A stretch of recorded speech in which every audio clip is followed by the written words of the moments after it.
नमस्कार, मैं हूं आपके साथ अली मतार। बुलेटिन की शुरुआत बड़ी खबर से करते हैं।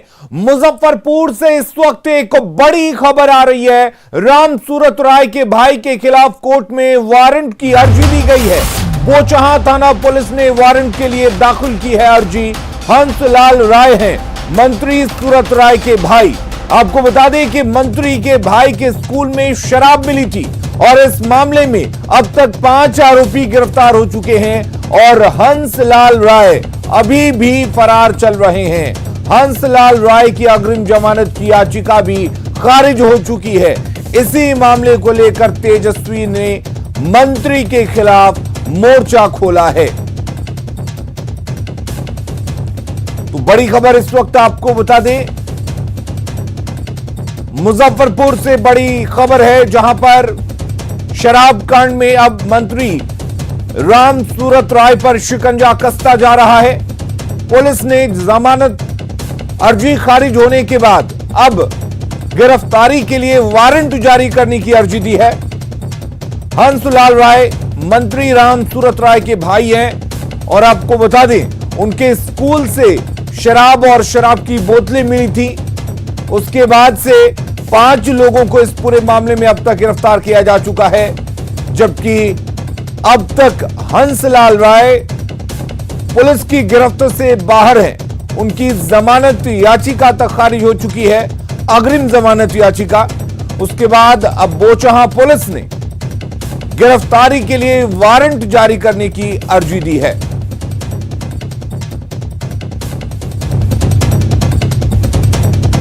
तो मुजफ्फरपुर से आ रही बड़ी खबर बता दें आपको, मुजफ्फरपुर में एक स्कूल से शराब मिलने के मामले में 5 लोगों की गिरफ्तारी हुई है। आपको बता दें, यह स्कूल मंत्री राम सूरत राय के भाई का है और अब उनके भाई पर भी शिकंजा कसना शुरू हो चुका है।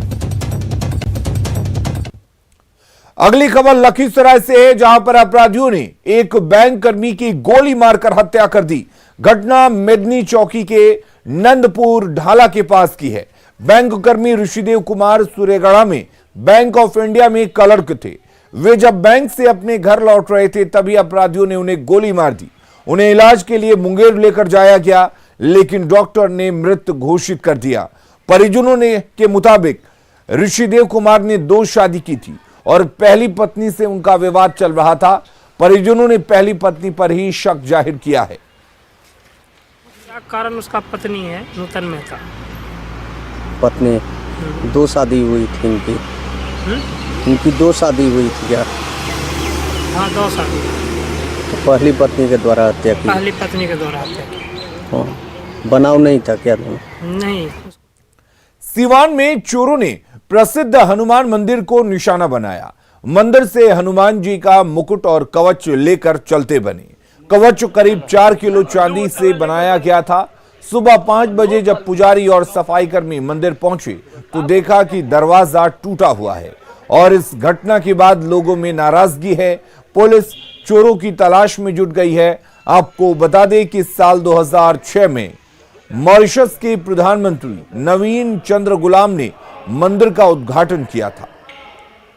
बताया जी, हनुमान मंदिर में चोरी हुआ है, कैसी ये घटना घटी है? क्या सुबह 5 बजे 4:45 बजे हमको पता लगा।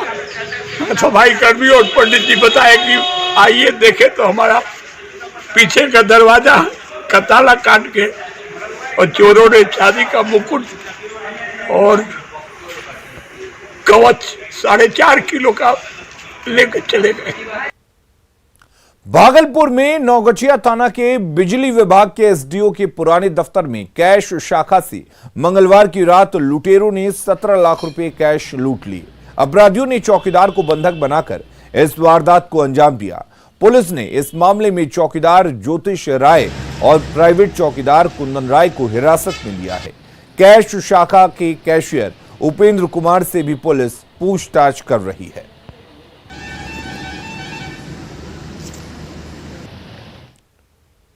प्रदूषण को लेकर मुजफ्फरपुर फिर सुर्खियों में है।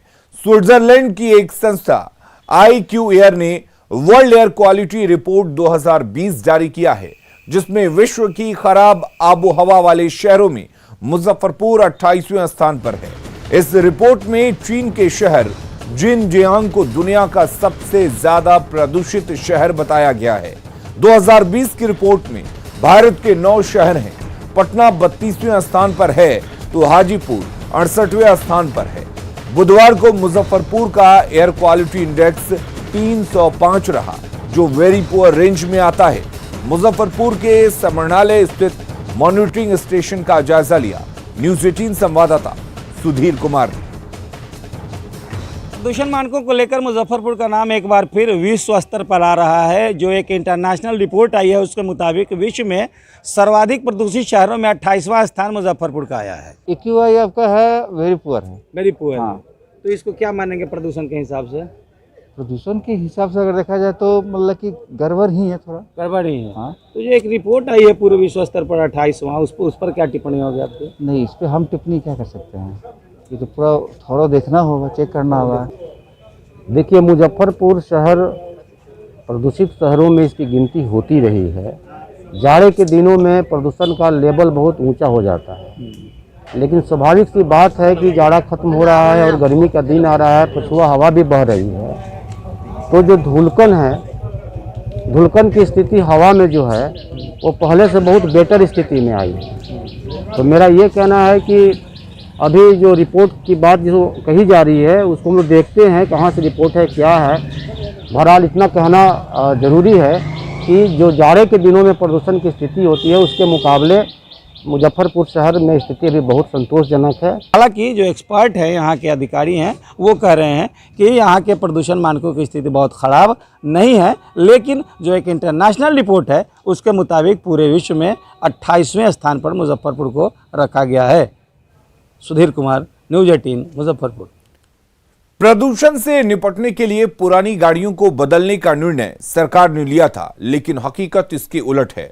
राजधानी पटना में ही आपको 15 साल से पुरानी गाड़ियां, यहां तक कि 25-30 साल पुरानी गाड़ियां धुआं उड़ाती दिख जाएंगी।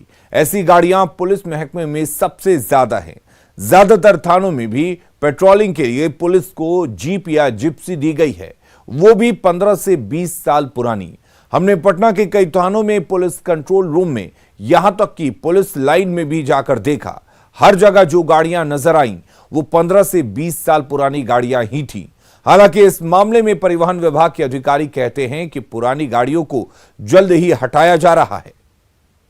15 साल के बाद हर गाड़ी को री रजिस्ट्रेशन करवाना होता है। तो सरकार का ये स्पष्ट लेटर मुख्य सचिव जी के अनुमोदन के पश्चात निकल चुका है। तो 15 साल से जो पुरानी गाड़ियां हैं जो सरकार के स्वामित्व में हैं वो गाड़ियां नहीं चलेंगी। जैसे पुलिस के पास है, थानों में जो गाड़ियां हैं, हाँ बिल्कुल, इसमें सभी सरकार की गाड़ियां हैं, वो भी तो हाँ, कई गाड़ियां दिखती हैं जो नहीं, कई गाड़ियां पुरानी लगती हैं, लेकिन चूँकि 15 साल में गाड़ियों का ये नहीं है कि 15 साल में ही ख़त्म हो जाती है, लेकिन 12 साल के बाद भी कई गाड़ियाँ लगती है, लेकिन 15 साल के बाद उसका रजिस्ट्रेशन कंपलसरी होता है, री रजिस्ट्रेशन। थोड़ी थी कि पुरानी गाड़ी को हटा करके नया गाड़ी लाया जाएगा। अब वो साहब लोग बात करेंगे, अब हम लोग को तो कुछ जानकारी नहीं है, हम लोग तो ऑपरेटर है, इसलिए हम लोग को कोई समझ में नहीं है। सरकार का कहना है कि गाड़ियों को बदला जा रहा है, कुछ गाड़ियां बची हैं उन्हें भी जल्द बदल दिया जाएगा। लेकिन सरकार के निर्णय के इतने दिन के बावजूद जब आप नज़र डालेंगे सड़कों पर, जब आप देखेंगे तो आपको ज़्यादातर वैसे ही गाड़ियां दिखाई देंगी जो 15 या 20 साल से सड़कों पर लगातार चल रही हैं। और रोज़ कहीं ना कहीं इन गाड़ियों से वातावरण प्रदूषित होता है, क्योंकि इन गाड़ियों से जहरीला धुआं निकलता है। कैमरा पर्सन अजय दुबे के साथ शैलेंद्र, न्यूज 18 पटना। और अब बात बढ़ते कोरोना के मामले की। आवश्यक सूचना, देश में कोरोना के मामले फिर बढ़ रहे हैं। होली नजदीक है और दूसरे राज्यों से लोग अपने घरों तक पहुंच रहे हैं। ऐसे में बढ़ते मामले को देखते हुए सावधानी बेहद जरूरी है। 2 गज की दूरी और मास्क हमें कोरोना से बचाने में मददगार है। सरकार की गाइडलाइंस और तय नियमों का पालन करेंगे तो कोरोना से बचे रहेंगे, क्योंकि सावधानी ही बचाव है। अदा किया जा रहा है।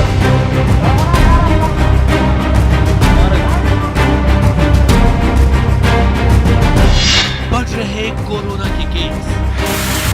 उन परिजनों को आगाह किया जाता है, 2 गज दूरी, मास्क है जरूरी, 2 गज फैसला बना करके और मास्क लगा करके आने का प्रयास करें, दूरी बना कर रखें।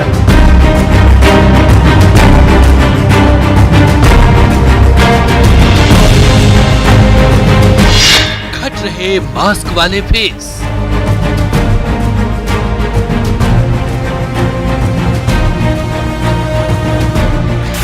को लेकर एक्टिव है, गाइडलाइन गृह विभाग जारी कर रहा है।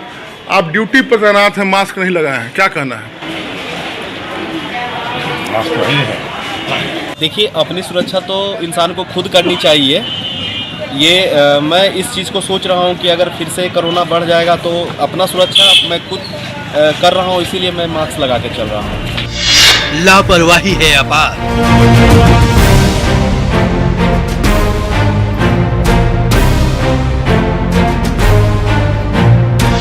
खतरे में घर परिवार।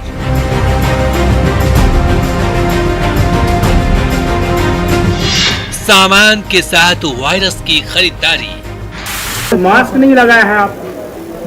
मास्क लगा रहे हैं। बिना मास्क लगाए भीड़ भाड़ में आप आए हैं? लगा रहे हैं सर। मास्क नहीं लगाया है? जी सर, गलती हो गया। कोरोना का समय है ना? जी जी जी, गलती हो गया। खुश होता कोरोना, फिर आई बारी। बिहार में 24 घंटे में 58 कोरोना के नए मामले सामने आए हैं।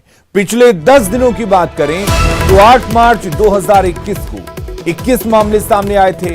9 मार्च को कोरोना के मामले बढ़ जाते हैं, 41 तक पहुंच जाते हैं। 10 मार्च को और बढ़ते हुए 44 तक पहुंचते हैं। 11 मार्च को 45 मामले सामने आते हैं। हालांकि 22 मार्च को ये मामले घटते हैं, 28 होते हैं, लेकिन फिर 13 मार्च 2021 को मामले बढ़कर 38 हो जाते हैं और 14 मार्च 2021 को कोरोना के मामले अर्धशतक तक पहुंच जाते हैं, यानी कि 50 हो जाते हैं। 15 मार्च को ये मामले फिर कम होते हैं। 16 मार्च को फिर से मामले बढ़ते हैं और 17 मार्च 2021 को 58, यानी कि अर्धशतक को आगे पहुंच चुके हैं कोरोना के मामले।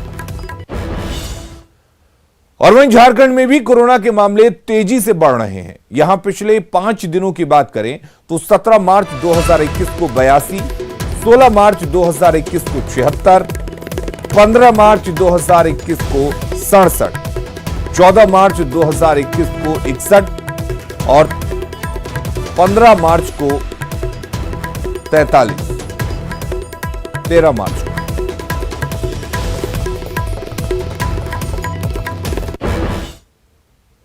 सांसद सुशील कुमार मोदी ने राज्यसभा में शून्यकाल में प्रिंट और इलेक्ट्रॉनिक मीडिया के सामने आ रहे आर्थिक संकट का मुद्दा उठाया। इस दौरान उन्होंने कहा कि प्रिंट और इलेक्ट्रॉनिक मीडिया की खबरों को दिखाकर गूगल और फेसबुक जैसी कंपनियां अरबों रुपए विज्ञापन से कमा रही हैं, जबकि उस हिसाब से परंपरागत मीडिया को शेयर नहीं मिल पा रहा है।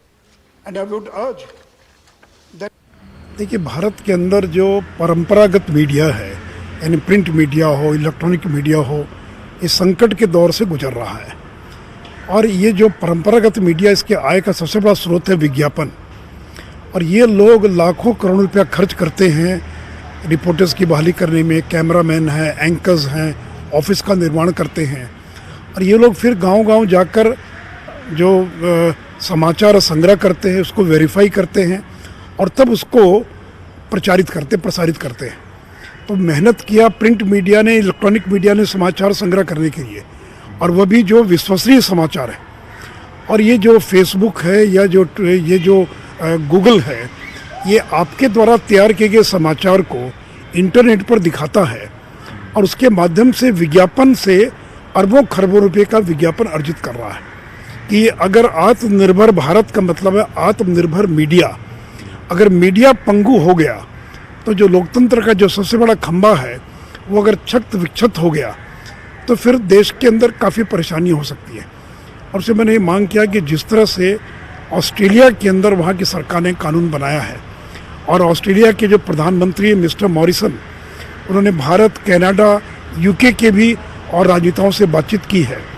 और मैं ये मांग कर रहा हूँ कि भारत सरकार को पहल करनी चाहिए और ऑस्ट्रेलिया की तर्ज पर एक कानून बनाना चाहिए।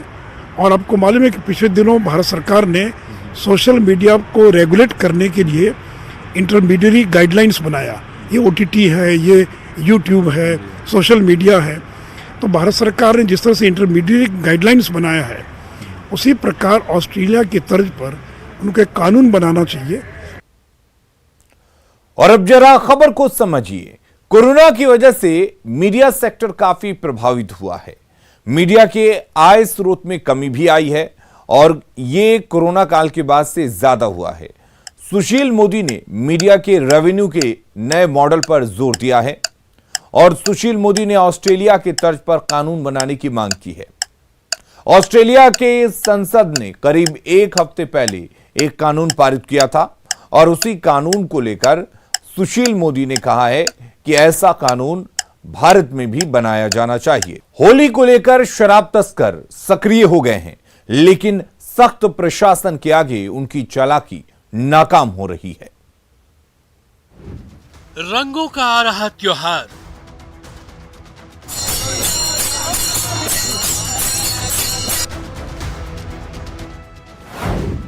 नशे के सौदागर है तैयार।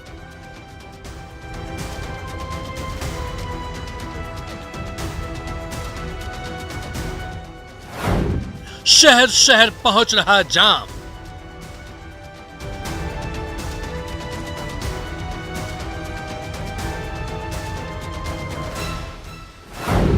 सख्त प्रशासन, तस्कर नाकाम। रेल यात्रियों के सफर को आसान बनाती है, लेकिन इसके जरिए बर्बादी की खेप भी बिहार पहुंच रही है। रेल के जरिए शराब यूपी से बिहार लाई जा रही है।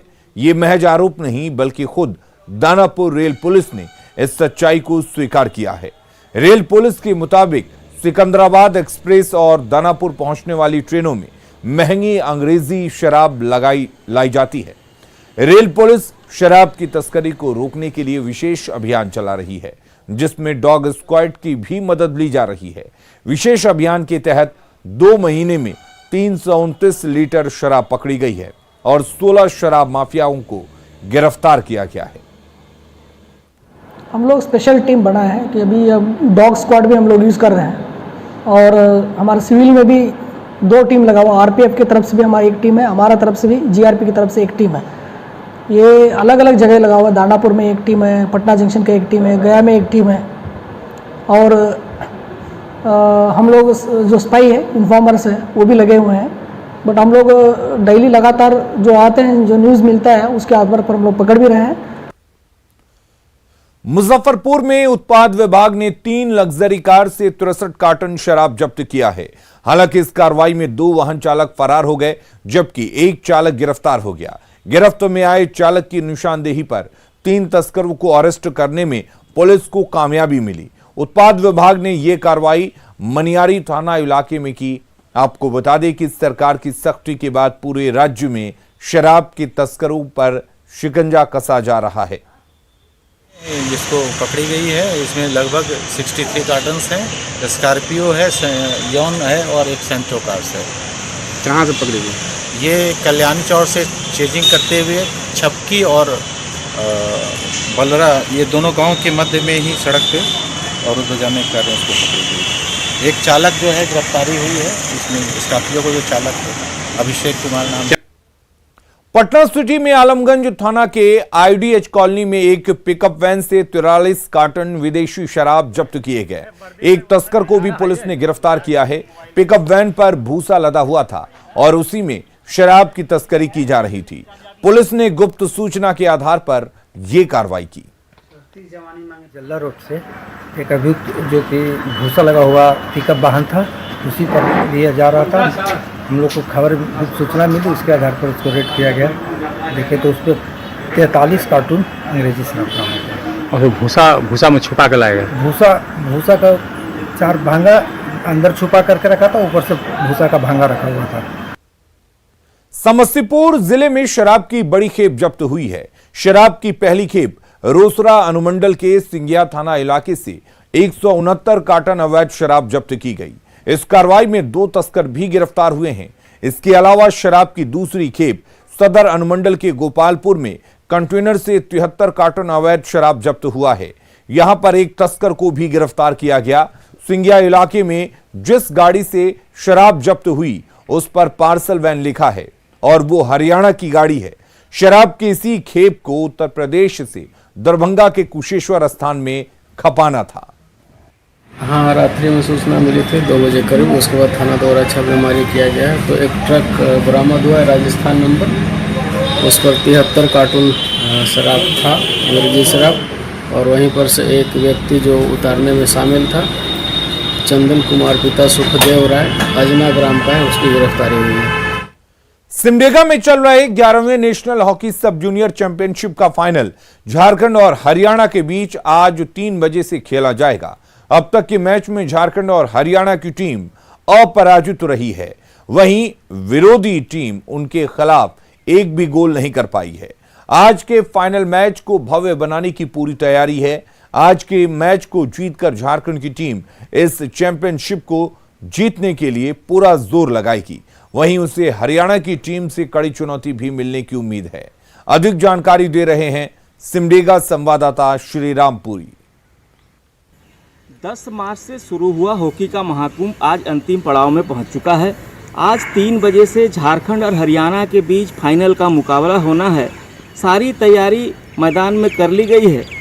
फाइनल तक का संघर्ष पूर्ण मुकाबला में पहुंचने के लिए झारखंड की बेटियों ने अभी तक एक भी गोल नहीं खाया है, सभी टीम को पराजित किया है और 49 गोल मारकर फाइनल तक आया है। उसी तरह हरियाणा की टीम ने 82 गोल किया है और एक गोल भी किसी टीम के साथ नहीं खाया है और आज फाइनल का मुकाबला होना है। सारी तैयारी हो चुकी है। आप देख सकते हैं कि मैदान में जो प्राइज डिस्ट्रीब्यूशन करना है उसके लिए बोर्ड बनाया गया है, बैठने के लिए बच्चों के लिए कुर्सियां लगाई गई है। उधर हरियाणा की टीम के कोच अपनी टीम को कुछ दिशा निर्देश दे रहे हैं फाइनल के लिए और सारी तैयारी मैदान पर आप देख रहे हैं। चारों तरफ टेंट लगे हुए हैं, कुर्सियां लगे हुई है, मंच बन गया है। मंच में पूरी तैयारी है। मंत्री को यहाँ आना है। अभी तक ये तय नहीं हुआ है कि मंत्री यहाँ आएंगे या नहीं आएंगे, पर तैयारी पूरी है मंत्री के आने की और स्वागत करने के लिए और फाइनल मुकाबला को कराने के लिए। सिमडेगा में आज जो फाइनल होगा वो भव्य होगा। झारखंड की बेटियां खेलेंगी, शेर की तरह खेलेंगी, क्योंकि अभी तक उन्होंने एक भी गोल नहीं खाया है। हरियाणा की बेटियां भी एक गोल अभी तक नहीं खाई है। तो आप समझ सकते हैं कि कितना बड़ा आयोजन होना है। ये सब जूनियर नेशनल मैच हो रहा है जो पहली बार सिमडेगा में हो रहा है और सिमडेगा के लोग इस मैच को देखकर शुरुआती दिन से ही रोमांचित हैं और आज जो रोमांच का दौर है वो चरम सीमा पर होगा। जो दर्शक होंगे उनकी उत्साह आप समझ सकते हैं, सिमडेगा का उत्साह समझ सकते हैं। सिमडेगा से न्यूज़ 18 के लिए श्रीराम। खबरें लगातार जारी रहेंगी, आप बने रहिए न्यूज़ 18 बिहार झारखंड के साथ।